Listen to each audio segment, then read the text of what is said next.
بسم اللہ الرحمن الرحیم۔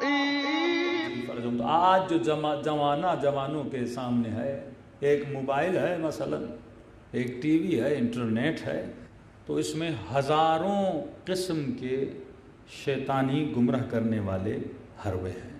میں نے کراچی میں کسی مجلس میں کہا تھا کہ اگر بچوں کی صحیح تربیت نہیں کی، بچیوں کی صحیح تربیت نہیں کی تو موبائل نہ دیا کرو، کیونکہ تم ایک وسیلہ دے رہے ہو گمراہی میں مبتلا ہونے کا۔ کسی مومن نے میسج کیا، مولانا یہ تو ٹیکنالوجی کا زمانہ ہے، ہم بچوں کو موبائل سے کیسے روکیں؟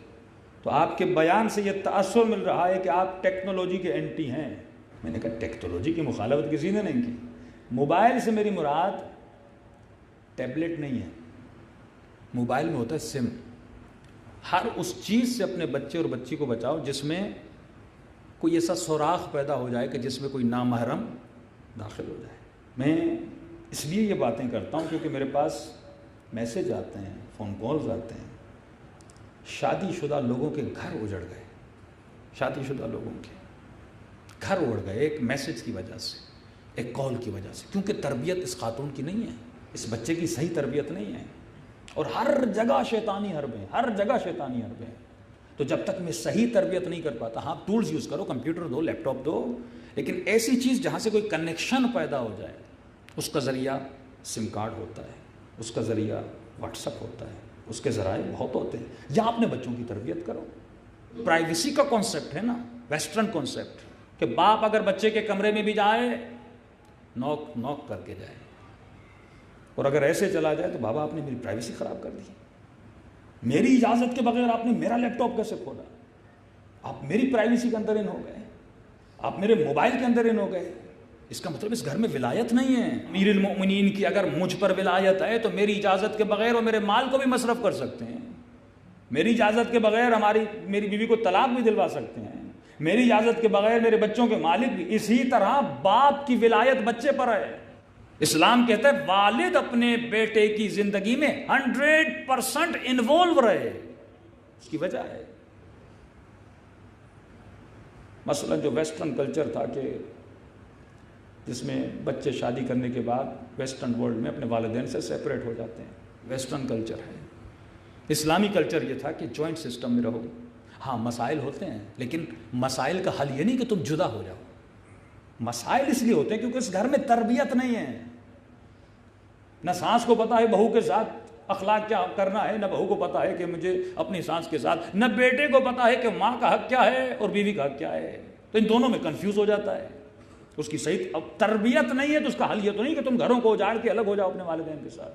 جو اطاعت والدین، جو ثواب خدمت والدین، صرف والد و والدہ کے دیکھنا بھی عبادت ہے، تو اس سے محروم ہو جائے۔ کم از کم گھر میں رہے گا تو اپنی ماں کے پاؤں تو دبائے گا، باپ کی خیریت تو پوچھے گا۔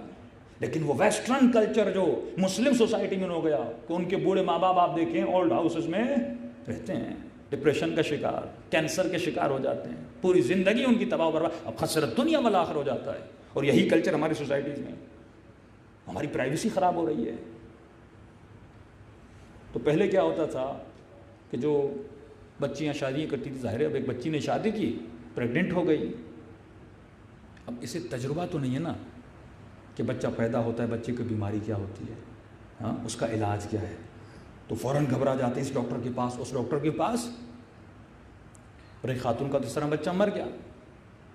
لیکن وہ خاتون جو اپنی سانس کے ساتھ رہتی ہے یا اپنی بوڑھی ماں کے ساتھ ہوتی ہے، تو ان بوڑھی ماؤں کو، دادیوں کو تجربہ ہوتا ہے، ایکسپیرینس ہوتا ہے کہ بچے بیمار ہوتے ہیں تو بچے کے لیے کیا کرنا ہے، ہاں ٹوٹکے ان کو آتے ہیں تو بچے بچ جاتے ہیں جو ان گھروں میں رہتے ہیں۔ دوسرا جو مرد اور بیوی بھی جاب پہ لگ گئے تو بچے کو سنبھالے کون؟ پہلے تو یہ تھا کہ دادی سنبھال لیتی تھی، پھپھو سنبھال لیتی تھی، خالہ سنبھال لیتی تھی۔ تو اسلام کا جتنا نظام ہو، اکنومیکلی بھی آپ کے فائدے میں، اخلاقاً بھی آپ کے فائدے میں، آپ کی زندگی میں اس میں سکون بھی آتا ہے، پیس بھی آتا ہے۔ لیکن یہ جو کانسیپٹ ہے کہ میں نے کہا کہ والد میرے کمرے میں داخل نہ ہو جائے، میری پرائیویسی ہے، میری موبائل میں داخل نہ ہو جائے، میرے لیپ ٹاپ کو چیک نہ کرے، مجھ سے پوچھے بھی نہیں کہ تم کس کس کے ساتھ گھومنے گئے تھے، میری پرائیویسی ہے، میری لائف ہے۔ تو اب اس جوان کو زندگی گزارنے کا تجربہ تو نہیں ہے. جیسا میں 20 سال میں تھا ویسا میں 30 سال میں تو نہیں ہوں نا. ان 10 سال میں مجھے اتنا تجربہ. تو وہ والد جو 50 کا ہے 60 کا, اس نے دنیا کی ہر برائی اور اچھائی کو دیکھا ہوا ہے. وہ بیٹر اپنے بچے کو گائیڈ کر سکتا ہے کہ میرے لال فلاں سے دوستی نہ کرنا, فلاں جگہ پہ نہ جانا, یا آج جو تم شہوتوں میں پڑے ہوئے ہو, موبائل کے غلط تعلقات میں اور غلط دوستیوں پڑے ہوئے ہو, ہم بھی ان چیزوں سے گزر چکے ہیں. اس میں کچھ بھی نہیں ہے.